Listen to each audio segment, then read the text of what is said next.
kan upaya-upaya ini. Jadi belajar linguistik era digital betul-betul harus bisa menjadi pembeda mahasiswa PBSI. Nah, ini penting karena apa? Kondisi inilah yang selalu saya katakan dengan cinta, dengan hati. Belajar dengan hati, belajar dengan cinta, itu akan senantiasa memberikan kontribusi nyata dalam kehidupan kita. Adik-adikku mahasiswa di Universitas Prima, Medan yang keren dan luar biasa. Tadi saya katakan bahwa pertama kali saya ke Medan, itu saya mencoba mencari teman, kolega, saudara di sana. Lalu kita berselancar ke Kisaran waktu itu. Lalu ditunggu-tunggu. Mas Romadi, tak tunggu kau di pinggir pasar gitu ya. Tak tunggu kau di pinggir pasar.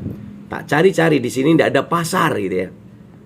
Ternyata setelah ku tahu, ku minta lambaikan tangan, ternyata pasar itu setelah ku tanya, ternyata kau di pinggir jalan bukan di pinggir pasar. Ternyata pinggir pasar. Pasar itu apa? Mbak Ayu? Mbak Ayu Siregar?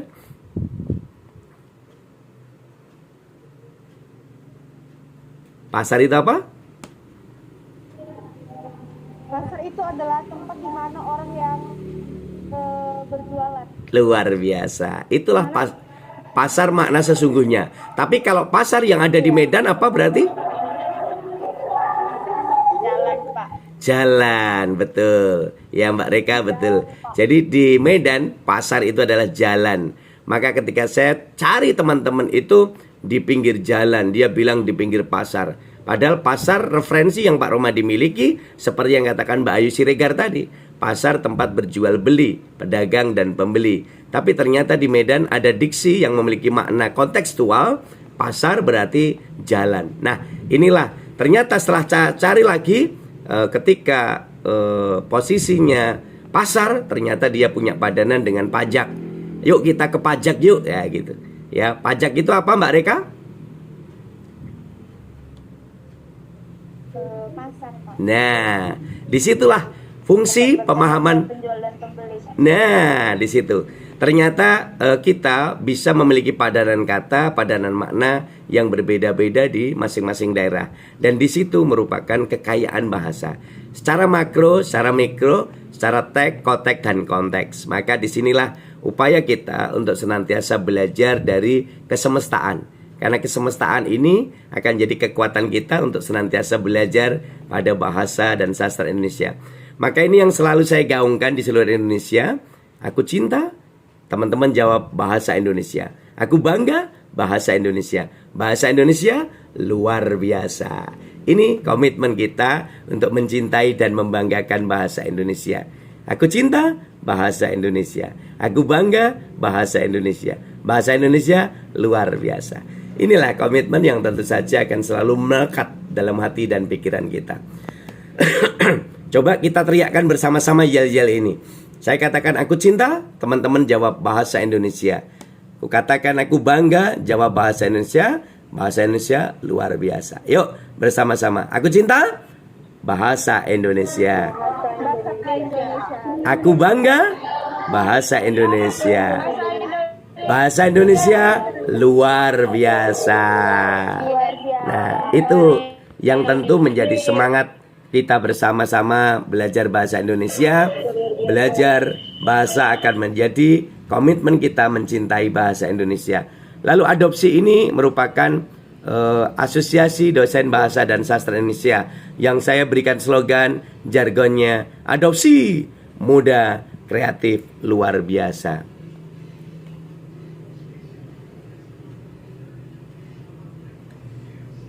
Jadi disinilah komitmen kita nih.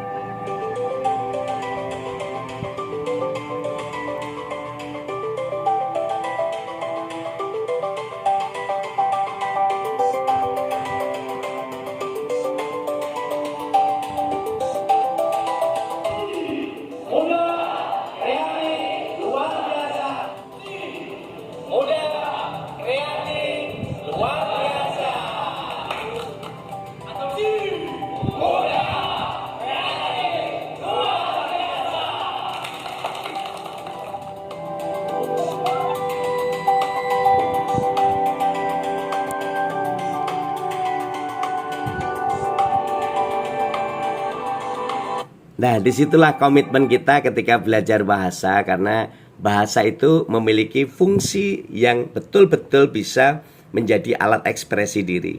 Tadi saya katakan ketika misalnya Mbak Nur Hasanah atau Mbak Ayu ataupun Mbak Meriam ini semua mengungkapkan ekspresi dirinya, hati dan pikirannya, tentu akan berbeda-beda. Ketika bercerita dalam kondisi senang, tentu muncul ekspresi wajah bahagia.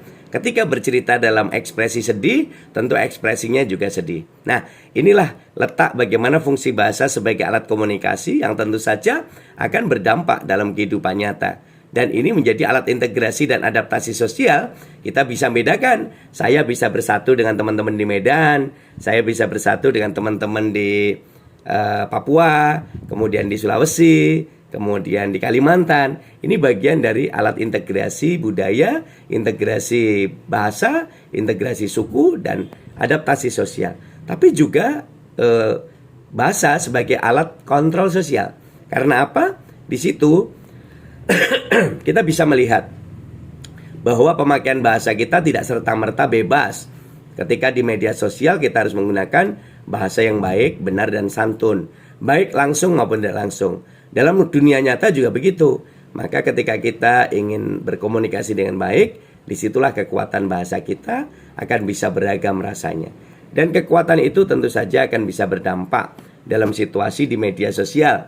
Teman-temanku yang hebat dan luar biasa ini tentu semua punya medsos yang tentu menjadi alat media komunikasi kita. Tentu disitulah jati diri kita akan terbentuk, jati diri kita akan dikenali publik, dan tentu teman-teman misalnya bisa mengenal Pak Rohmadi dari Google, ketik Muhammad Rohmadi Ratulisa, ketik di YouTube Pak Rohmadi M Rohmadi Ratulisa, atau ketik IG Pak Rohmadi M/Rohmadi. Ini menjadi bagian bagaimana kita mengenal seseorang, bersilaturahmi melalui medsos. Oleh karena itu teman-teman kita luar biasa, di era digital, di era industri 4.0, belajar linguistik bukan sekadar belajar fonologi, morfologi, sintaksis, atau wacana atau semantik, atau bahkan belajar linguistik fungsional terkait dengan pragmatik, sosiopragmatik, sosiolinguistik, ataupun belajar pada aspek-aspek lain dalam sosio-religio-linguistik ataupun psikopragmatik. Nah, ini menjadi bagian dampak nyata bagaimana perkembangan teknologi ini kita bisa belajar dari linguistik tentang artificial intelligence. Bagaimana kita bisa belajar cyberlinguistik, kita bisa belajar cyberpragmatik, cybersociolinguistik. Dan ini tentu akan sangat berdampak dalam kehidupan kita, ya. Teman-teman bisa lihat bagaimana perkembangan teknologi. Kita mungkin bisa lihat di Indonesia ini punya sekitar 270 juta penduduk. Dan gadget kita, handphone kita, gawai kita, laptop kita mungkin memiliki 2 kali lipat atau bahkan 3 kali lipat. Ya, Mbak Novina Amelia Damani ini mungkin dia tidak hanya punya 1 handphone, punya 2, 3, bahkan kemarin saya cek Mbak Amelia ini punya 5 handphone karena dia pekerjaan sampingannya jualan HP second. Jadi bisa saja nanti pesan HP second ke Mbak Novina, ya. Artinya apa? Disinilah kelengkapan dari semua komponen, dari semua data yang kita miliki itu bisa kita akses melalui HP kita. Belajar linguistik tidak lagi kesulitan, tinggal ketik misalnya di Google, semua materi ada. Sampai 7 turunan tidak akan habis. Buka YouTube, semua materi ada, sampai 7 turunan tidak akan habis. Buka perpusnas.go.id, sampai 7 turunan tidak akan habis. Buka arfusratulisa.id, sampai 7 turunan tidak akan habis. Buka kemendikbud.go.id, sampai 7 turunan tidak akan habis. Maka disinilah kekuatan kita ternyata dari pemakaian bahasa di media cetak, media online, itu ternyata berdampak sangat luar biasa.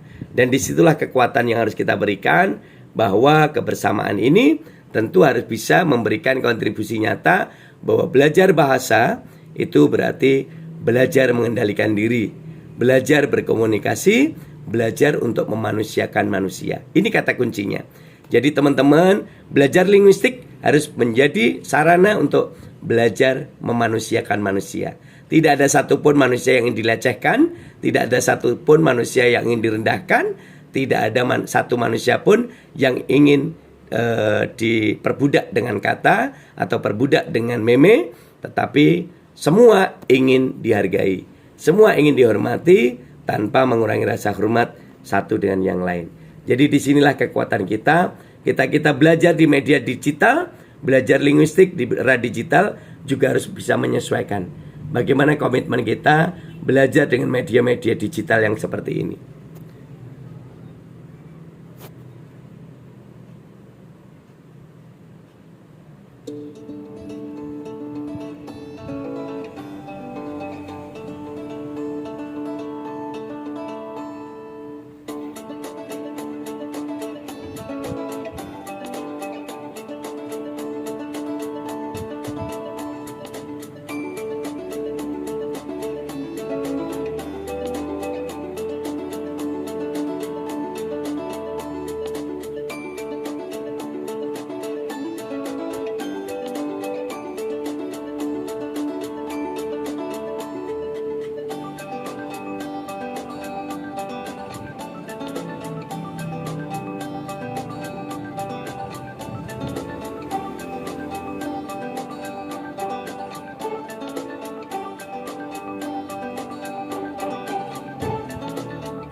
Nah, itulah proses belajar kita era digital, ternyata sangat luar biasa. Maka kita juga harus menyesuaikan. Belajar linguistik era digital, teman-teman harus memanfaatkan berbagai media digital yang dimiliki untuk semakin menambah wawasan pengetahuan, menambah repertoar bahasa, dan juga menambah implementasi praktik-praktik linguistik yang tentu saja bisa dilihat di media cetak, media online. Terbuka setiap saat, karena semua tersedia di sana dan bisa kita manfaatkan setiap saat. Nah, disinilah upaya kita memahami belajar linguistik itu harus paham betul ruang lingkup objek kajian linguistik. Bagaimana kita bisa melihat linguistik secara mikrolinguistik dan juga linguistik secara makrolinguistik. Nah, disinilah kekuatan kita belajar linguistik mikro dan makro. Tentu kalau belajar linguistik mikro, kita akan senantiasa bisa melihat bagaimana belajar fonologi yang melajari tentang bunyi-bunyi bahasa, tentang morfologi belajar tentang kata, sintaksis tentang kalimat, analisis wacana belajar tentang wacana, semantik akan lihat maksud leksikal dan gramatikal. Kemudian nanti kalau belajar makrolinguistik, kita akan bicara tentang kesepadanan interdisipliner psikolinguistik, yakni interdisipliner, integrasi antara psikologi dengan linguistik, sosiologi dengan linguistik, pragmatik ini implementasi dan perpanjangan pengembangan dari sosiolinguistik, yakni mempelajari maksud yang terikat konteks, linguistik forensik, ini yang terkait dengan artificial intelligence, ketika kita belajar tentang linguistik forensik, terkait dengan berbagai hal yang tentu akan dipahami dari semua aspek. Ini nanti bisa juga kerjasama dengan kepolisian sebagai saksi ahli dan juga leksikografi. Jadi teman-teman, disinilah kekuatan kita untuk bisa kita manfaatkan dalam proses belajar linguistik. Sehingga nanti kita betul-betul bisa memahami linguistik struktural, linguistik fungsional, atau linguistik mikro dan linguistik makro secara komprehensif. Maka kekuatan itulah yang nanti harus bisa menjadi pembeda teman-teman mahasiswa PBSI ketika sudah belajar linguistik era digital ini, betul-betul harus bisa menjadi pembeda antara mahasiswa PBSI dengan mahasiswa yang lain. Sehingga komitmen itulah yang tentu harus kita lihat sintaknya, bagaimana kita lihat teks dalam pragmatik, teks dalam semantik, kemudian dilihat dari teks dalam linguistik struktural. Karena apa? Kita bisa lihat juga linguistik dalam fungsional. Maka kalau kita lihat linguistik struktural, itu akan kita pahami secara diadik, bentuk dan fungsi, atau misalnya linguistik fungsional itu dari triadik, dari sisi triadik bentuk, fungsi, dan konteks. Jadi kalau saya contohkan misalkan Mbak Sisi sedang membaca, dari sisi linguistik struktural itu hanya bentuk dan fungsi, berarti Mbak Sisi sedang membaca. Atau misalkan saya ganti kalimatnya menjadi apa? Mbak Sisi sedang membaca. Nah, itu diikuti tanda tanya. Nanti dari sisi linguistik fungsional, sisi teks pragmatik itu punya maksud yang berbeda karena dia mempertanyakan, dan juga sisi lain ini melibatkan konteks kebahasaan. Teman-teman yang hebat dan luar biasa, kita juga harus membedakan bagaimana elaborasi linguistik dengan ilmu-ilmu lain. Maka di sini nanti ada sosiolinguistik, ada psikolinguistik, ada linguistik forensik, ada neurolinguistik, dan itu akan menjadi sangat varian dalam kehidupan berbahasa kita. Sehingga dengan bahasa-bahasa inilah kita betul-betul bisa menjadi pembeda, bisa memiliki pembeda, dan akhirnya kita semua akan menjadi mahasiswa PPSI hebat yang bermanfaat, mahasiswa PPSI yang selalu menginspirasi dan motivasi, dan menjadi mahasiswa-mahasiswa PPSI yang bermartabat dan maslahat untuk umat, untuk terus belajar bersama saya yang menghormati Ratu Lisa untuk Indonesia tercinta.